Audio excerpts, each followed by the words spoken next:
Baby, you don't know what you do to me. Between me and you, I feel like chemistry. I won't let no one come and take your place. Cause the love you give, it can't be replaced. So no one else will do what you do. That's why I'm mine. Spend my life with you. I wanna please you in any way I can. Hey y'all, welcome back to my channel, and in this video I'll be showing you a full hybrid set. Let's get right into it. So in this video I'll be using my Stack by You luxury lash trays, my pop of pink lash glue, my primer, the tweezers, mannequin, and every other supply, everything from slashbysandy.com.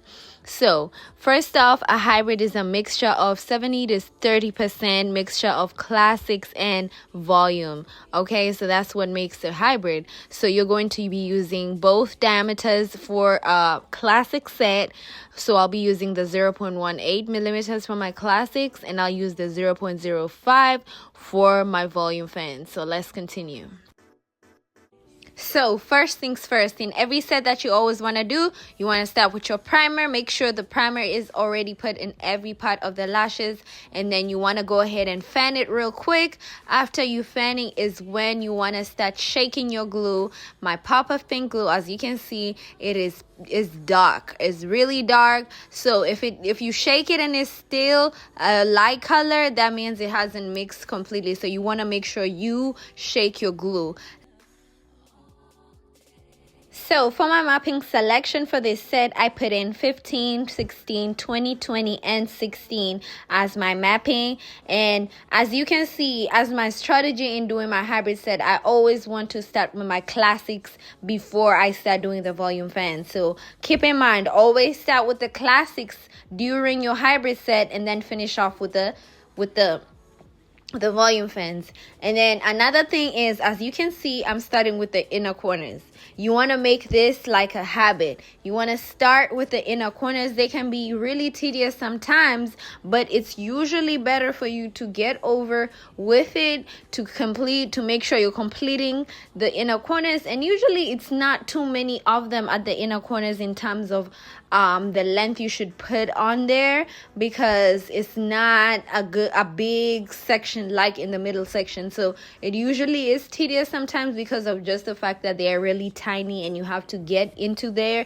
But other than that, once it's done, like, everything just falls in perfectly. So another strategy that helps me during application is bouncing back and forth from eye to eye. This usually helps me put in the same lengths and doesn't make me waste so many trays. So the bouncing back and forth really helps me, and you want to make sure you are applying literally the lengths that you have mapped out is what you should apply.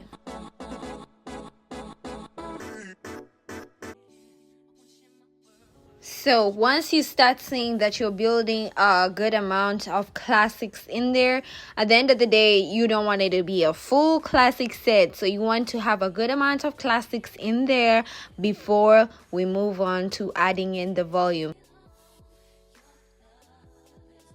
So that looks good. Now let's move on to adding fans to make it a hybrid set. So I'll be using my 0.05 cc and 0.07 c mix. So I'll be adding my volume fans in between. So this is what creates a hybrid set. And you want to go in with your 90-degree tweezers, and you want to do the pinching method. If you guys haven't seen the volume fan video of how I make volume fans, y'all better go and watch the full volume video. And so you also want to make sure you have your glue rings on hand, and these ones with the ridges are the best because it defines your base better. You always want to make sure you have skinnier bases as opposed to having thicker bases. And so you want to now continue adding the volume fans in between the set. And then before letting go, you want to make sure it's wrapped around, count 3 seconds, and then let go. Another thing I want you guys to get used to is this strategy. You always want to have a strategy in mind. So like the strategy I started with during the using the classic diameter application is I started through the inner corners. And so as you create your fans, you also want to do that. You want to start with the shorter corners in the inner corners as you move throughout the set.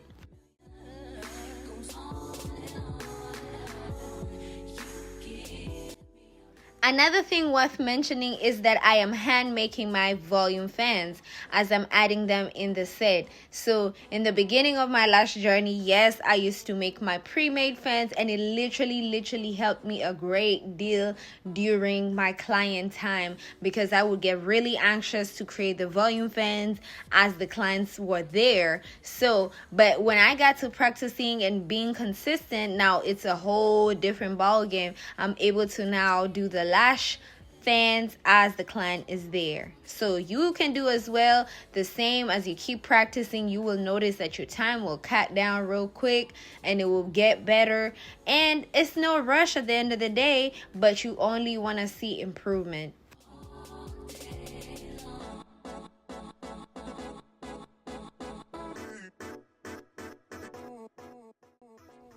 Also, another thing to know about hybrid sets is that they are more neutral. They have a little volume, but not as much as a full volume set. So you always want to educate your clients and let them know if they're looking for something that is neutral in terms of volume, then they should consider a hybrid set if they're not used to thick volume. And then if they need something like a very more natural look, is when they go for the classics. So that's just something to keep in mind when it comes to doing hybrid sets. It's something you can recommend to your clients when they explain to you what they need.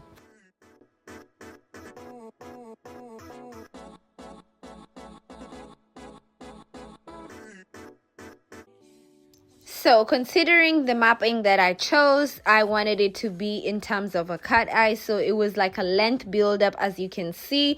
But at the end of the set, I reduced the length to 16. I used the 16s at the end because I just wanted to keep the cut eye look. I wanted it to be really cute and short, but not too short, you know. So yes, that is why I chose those lengths. And you can always play with different types of lengths. You can go higher when it comes to hybrid. You can go lower when it comes to hybrid.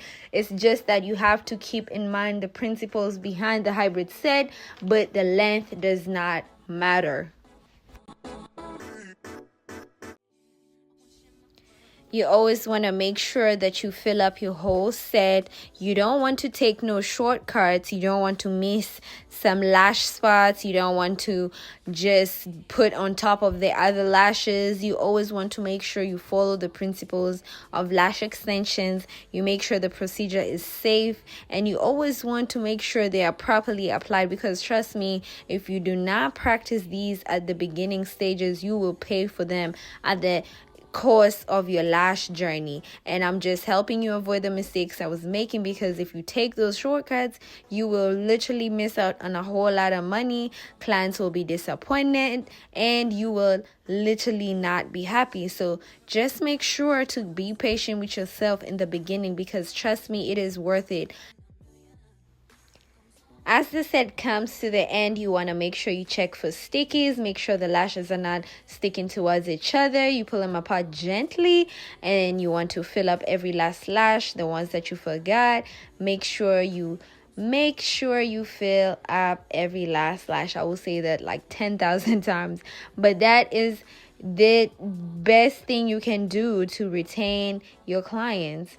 And this is what your outcome is. So look how pretty they came up. You want to make sure you fan her. And I always finish up with a super bonder. And you are ready to brush. And it is lit. It looks really pretty. So that is the end of the video. If you enjoy this video and you are having any thoughts in your mind, make sure you comment in the comment section. If you have any questions, if you have any suggestions, just let me know. For my beginners, don't forget to grab your beginners kit at slashbysandy.com, and don't forget to like, comment, subscribe. Thank you for watching. Until next time, bye.